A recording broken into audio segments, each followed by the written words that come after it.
আসসালামু আলাইকুম ওয়া রাহমাতুল্লাহি ওয়া বারাকাতুহু। আমি আছি আপনাদের সাথে রাজু আহমেদ আর যে পাপ্পু। এখন অবস্থান করছি আমি নেত্রকোনা কি বিশর পাশা কমলাকান্দা ইউনিয়ন। আমার পিছনে দেখতে পাচ্ছেন একটা অনেক সুন্দর নদী, অনেক বিশাল বড় একটা নদী।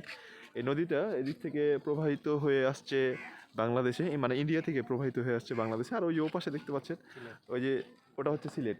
ওই যে ওই টাওয়ার দেখা যাচ্ছে, বা ওই যে ওই গ্রামটা, মানে এই যে এটা, মানে এই নদীটার ওপারটাই হচ্ছে সিলেট। সিলেট কোন? সুনামগঞ্জ না? সুনামগঞ্জ, ঠিক আছে। আর এখানে একটা ব্রিজ, আমরা ব্রিজের উপরে দাঁড়িয়ে আছি। ইয়ে, বড় ভাই ওনার বাসায় আসছি আর কি। এটা একটা বাজার, বিশর পাশা বাজার, না তাই না? অনেক বড় নদী, নদীটা যখন ভরপুর থাকে তখন অনেক সুন্দর লাগে দেখতে, মাশাল্লাহ। আর হচ্ছে ওইটা ব্রিজ, মানে ওই পাশে, ও পাশটা সিলেট, মানে ওখানে লেখা আছে সিলেট। ঠিক আছে। আর এটা কি কলেজ নাকি? এটা মাদ্রাসা না college? School, school, high school না? ঠিক আছে। আর এই অত এলাকাতে দেখলাম, এই সাইডের এলাকাতে হিন্দু ধর্ম বেশি আর কি।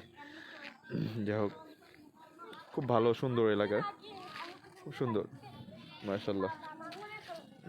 এই মনে হয় নদী যখন ভরপুর হয়ে যায় তখন এই নৌকাগুলো চলে মনে হয়, না? আচ্ছা আচ্ছা আচ্ছা।